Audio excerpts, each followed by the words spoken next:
Hello friend, સ્વાગત છે તમારું મારા આરવી કુકિંગ કિચનમાં। આજે આપણે બનાવીશું રવાના ઢોકળા। તો રવાના ઢોકળા બનાવવા માટે મેં આ એક બાઉલ જેટલો રવો લીધો છે, અંદાજે 350 ગ્રામ જેટલો હશે। હવે એમને આપણે આ એક તપેલીની અંદર નાખી દઈશું।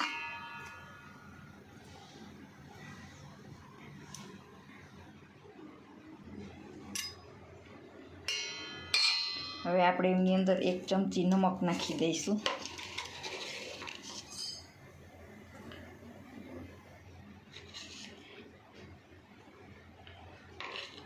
હવે આપણે એમાં ખાટી છાશ નાખવાની, થોડી થોડી નાખતું જવાનું અને આપણે ઢોકળાનું બેટર હોય એવું બેટર બનાવી લેવાનું છે મિક્સ કરી અને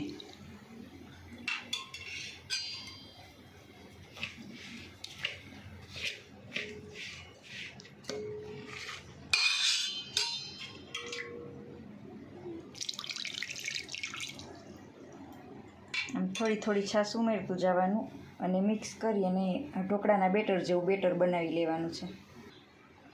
આપણે રેગ્યુલર રવો જે લઈએ છીએ એ જ રવાનો યુઝ કર્યો છે મેં। હવે જો આપણે મીડિયમ થીક રાખ્યું છે। હવે આપણે એમને 10 મિનિટ માટે રવાને પલળવા દઈશું, ઢાંકીને રાખી દેવાનું છે। હવે મેં આ થોડી ધાણા ભાજી લીધી છે, આ 3 મરચાં લીધા છે અને 1 ઇંચનો ટુકડો આદુનો લીધો છે। હવે આ બધું વાટી અને આપણે એની પેસ્ટ બનાવી લઈશું। હવે અમે આદુ મરચાંની પેસ્ટ બનાવી લીધી છે, આપણે આ બેટરની અંદર નાખી દઈશું એમને। જો આપણો રવો બધી છાશ ચૂસી ગયો છે અને થોડુંક બેટર આપણું ઘટ થઈ ગયું છે, તો હવે આપણે આમની અંદર પાછી થોડી છાશ નાખીશું।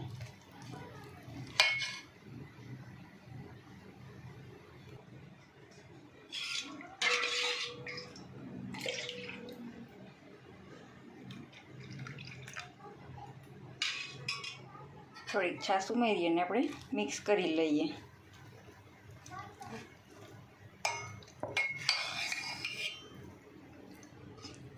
તો આપણું બેટર બરાબર છે।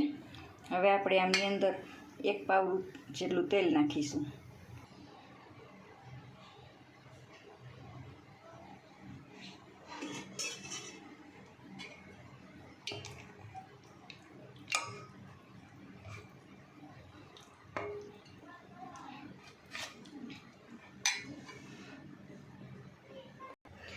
અહીં મેં ઢોકળિયું કુકર લીધું છે, એમની અંદર પાણી મૂકી અને ગરમ કરવા મૂકી દીધું છે અને આ મેં પ્લેટ અને વાટકીને પણ ઓઇલ લગાવી દીધું છે।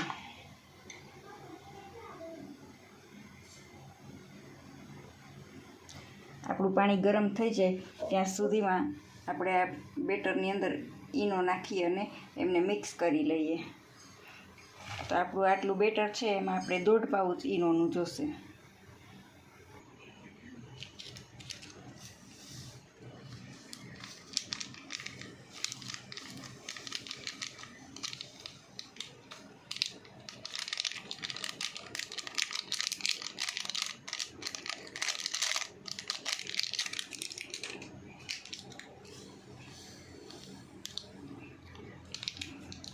આપણે 1.5 પાઉચ ઈનો નાખ્યો છે।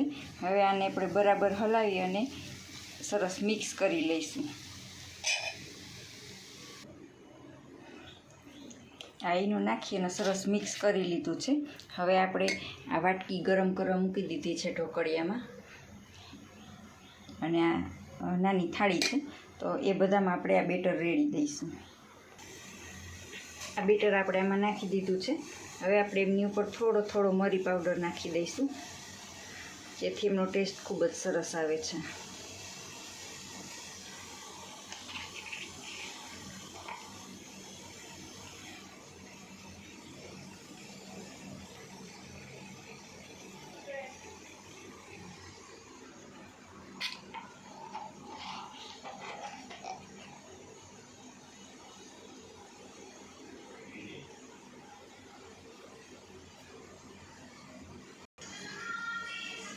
આ મરી પાવડર નાખી અને આમને ચડવા મૂકી દીધા છે। હવે આપણે કુકર પેક કરી અને એમને 20 મિનિટ માટે મીડિયમ ગેસ ઉપર પાકવા દઈશું। 15 મિનિટ થઈ ગઈ છે. હવે આપણે જરાક કુકર ખોલી અને ચેક કરી લઈશું આ ચપ્પુ વડે. જો આપણું ચપ્પુ સરસ એકદમ ક્લીન આવ્યું છે, એટલે હવે આપણા ઢોકળા ચડી ગયા છે. તો આપણે એમને નીચે ઉતારી અને ઠંડા થવા માટે મૂકી દઈશું. તો તૈયાર છે આપણા રવાના ઢોકળા. જો ફ્રેન્ડ્સ કેવા દેખાય છે, સરસ એકદમ સોફ્ટ જાળીવાળા. તો એમની સાથે આ લસણની ચટણી મેં બનાવી છે. એ મેં આગળ એની લિંક મૂકેલી જ છે ચટણીની, અને આ ગ્રીન ચટણી ઓલરેડી મારે બનાવેલી જ હતી. તો કોઈ પણ ચટણી સાથે આપણે એને સર્વ કરી શકીએ.